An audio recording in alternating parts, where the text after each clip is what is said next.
السلام علیکم ورحمۃ اللہ وبرکاتہ۔ آج اس ویڈیو میں ہم بات کریں گے حضرت ایوب علیہ السلام کی بیوی کے بارے میں کہ وہ کس طرح کی فرما بردار بیوی تھی۔ تو آئیے شروع کرتے ہیں دیر کیے بنا۔ حضرت ایوب علیہ السلام کی بیوی کا نام رحمت تھا۔ یہ آپ کی بڑی فرما بردار اور جانثار تھیں۔ حضرت ایوب علیہ السلام جب بیمار ہوئے تمام جسم پر آملے پڑ گئے تھے، بدن مبارک سب کا سب زخموں سے بھر گیا تھا۔ سب لوگ نے مطلب جو بھی آس پاس کے لوگ تھے یا جو بھی رشتہ دار تھے انہوں نے آپ کو چھوڑ دیا تھا۔ صرف آپ کی بیوی تھی جنہوں نے آپ کو نہیں چھوڑا۔ وہ آپ کی خدمت ہمیشہ کرتی رہی تھی اور یہ حالات کئی سال تک گزرے، لیکن وہ کبھی بھی تنگ نہیں ہوئی اور ہر روز وہ دل سے اپنے شوہر کی سیوا کرتی رہیں۔ ایک روز آپ بازار گئیں تو راستے میں شیطان ملا اور شیطان کا کام ہوتا برگلانا۔ تو شیطان نے کہا، شیطان جو ہے وہ جو مطلب لوگوں کا علاج کر رہا تھا اور اعلان کر رہا تھا کہ میرے پاس ہر مرض کا علاج ہے۔ بیوی رحمت نہ جان سکی کہ یہ شیطان ہے۔ اپنے مقصد سے مطلب کہ شوہر کی بیماری کے مرض کو دور کرنے کے لیے وہ اس کے پاس جا پہنچی۔ شوہر کے غم میں ان کا علاج دریافت کرنے لگی کہ میرے پاس کوئی راستہ نہیں ہے، آپ اس کا علاج بتا دو۔ اور کہا کہ میرے شوہر بیمار ہیں اور یہ انہیں شکایت ہے، مطلب ساری شکایتیں انہوں نے بتائیں۔ شیطان نے اسی غرض کے لیے تو بھیس بدلا تھا کہ مطلب کہ وہ ان کو بہکا سکے، وہ کیسے اپنے شوہر کی خدمت کر رہی ہیں۔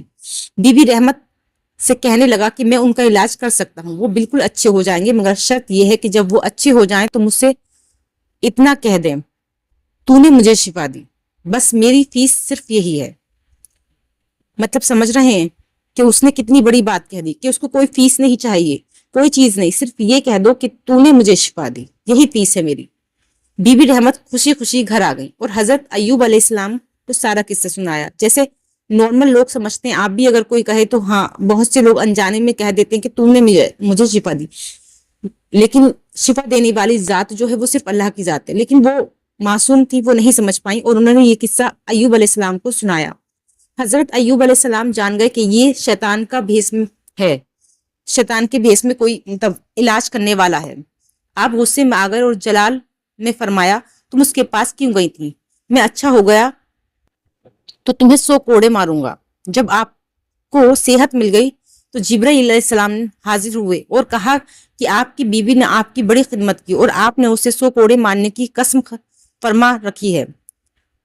اب اس قسم کو پورا کیجئے کہ آپ اپنے ہاتھوں میں ایک جھاڑو لیجئے جس کی 100 شاخیں ہوں اور ایک دفعہ مار دیجئے، آپ کی قسم پوری ہو جائے گی۔ یہ اللہ کا مطلب انعام ہے کہ مطلب قسم اگر کوئی کھا لے گا تو اس کو پوری کرنا لازمی ہے، لیکن اللہ نے ان کو چھوٹ دی اور جبرائیل علیہ السلام کو بھیج دیا ان کی فرما برداری پر کہ 100 کوڑے نہیں مارے جائیں، ایک جھاڑو سے ہی 100 کوڑے پورے ہو جائیں گے، کیونکہ وہ اللہ جانتا ہے ہر کسی کے حال کو، نیت کو۔ تو اللہ نے ان کو معافی دے دی، صرف 100 کوڑے جھاڑو کے روپ میں دے دیے، کیونکہ قسم پوری کرنا لازمی ہوتا ہے۔ لیکن اپنے نیک بندوں کی مدد اللہ ہر حال میں کرتا ہے۔ وہ معصوم تھی اس لیے اللہ نے ان کی مدد کی، انہیں 100 کوڑوں کے عذاب سے بھی بچا لیا۔ اور حضرت ایوب علیہ السلام نے اپنے ہاتھوں میں ایک جھاڑو لے کر اس سے مار دی اور قسم نہ ٹوٹی اور نہ ہی ان کو چوٹ زیادہ پہنچی۔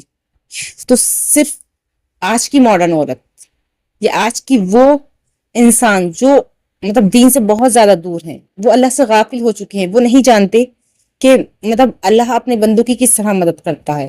اگر بیویاں اگر شوہر کی فرما بردار ہوں تو خاوند کی خدمت اور اطاعت سے خدا خوش ہوتا ہے۔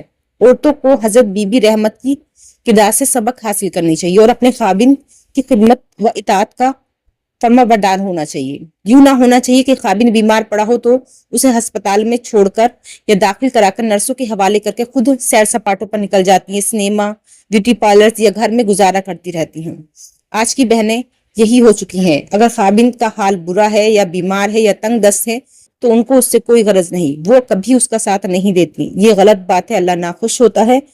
اسی کے ساتھ میں اس کہانی کو اینڈ کرتی ہوں۔ اللہ حافظ۔